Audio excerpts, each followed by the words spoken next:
Hi, I'm Sarah from Boating New Zealand, and we've got a real treat for you today. It's not every day you get to go sailing on a Grand Prix race boat with a whole lot of rock stars, but that's exactly what I'm about to do on this Fast 40, which has been brought to New Zealand for extensive modifications and has just gone back in the water. I'm here with Don Cowie, who's been project managing this whole operation, and I'm going to ask him some questions about how it came about. So Don, how did the boat end up in New Zealand? Well, originally the boat was going to get modified in Japan, and so Mr. Okura, the owner, asked what we could do to make the boat go a little quicker, and the designers came up with some options. And originally we were going to put all those options into a new workshop container and ship the transom and the new bulb and keel to Japan. But obviously COVID came along and we couldn't send the builders up there to do it, so Mr. Okura suggested sending the boat to New Zealand. And we put on a car carrier and it came down, and we did the project in Auckland, in Melford actually, the Melford Cruising Club slipway, which was pretty cool. And so, just run me through some of the things that have been changed about the boat. Yeah, well, a lot has. It's a bit like, I guess, when you renovate an old villa, as you pull the planks off, you figure there's some other things you wanted to do. But originally, we lengthened the boat by 400 millimetres on the transom.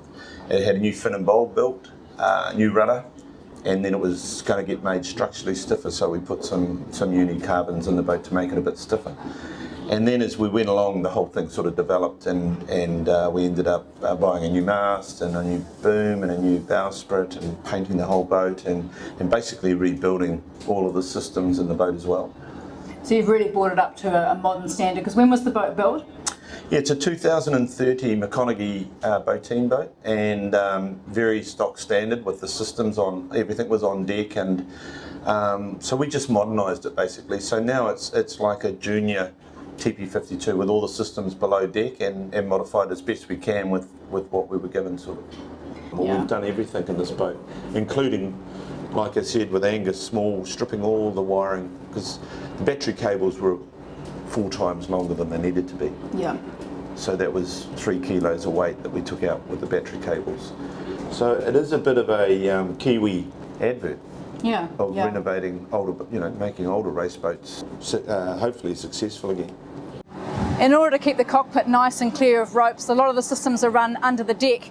The Traveller, for example, goes under the side deck into a Pro Trim system under the deck so that it can be easily accessed by the main sheet trimmer. So this is where the extra length has been added, another 400 millimetres to the back of the hull. Some boats choose to do that as a scoop, but here they've built a deck so that the crew can move around behind the runners when everyone's standing back when they're going downwind. So this is a new pedestal that's been mounted here, and it powers the new primary winches. And these are the new primaries here, which are really swooshy. Check out that for a winch.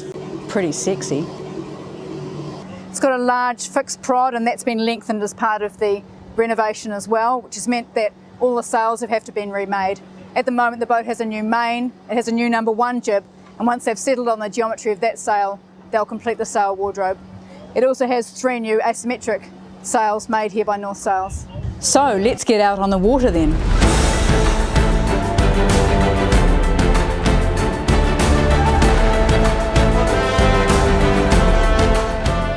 We had a star-studded lineup for our test sail. As well as Don, there's a bunch of America's Cup and international sailing legends: Rod Davis, Murray Jones, Tony Ray, Robbie Naismith and Jeremy Lomas, all of whom usually sail on Mr. Okura's TP52 sled.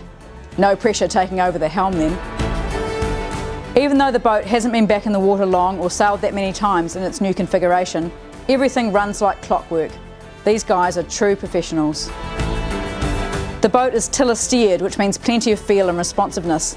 In today's conditions, when reaching along under Jenica, the aim is to steer it around 140 degrees apparent. Keeping it at the right angle of heel is the most important factor. I can only imagine how exciting she would be in a bit more breeze.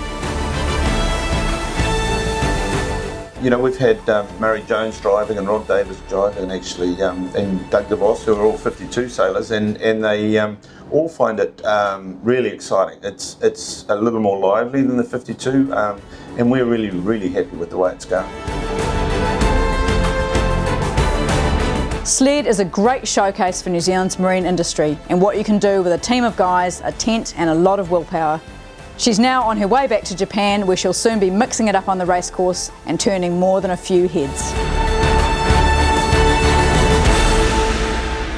John Ecclestone from Boating New Zealand. Thanks for watching. If you'd like to see more of these videos, please subscribe to our channel.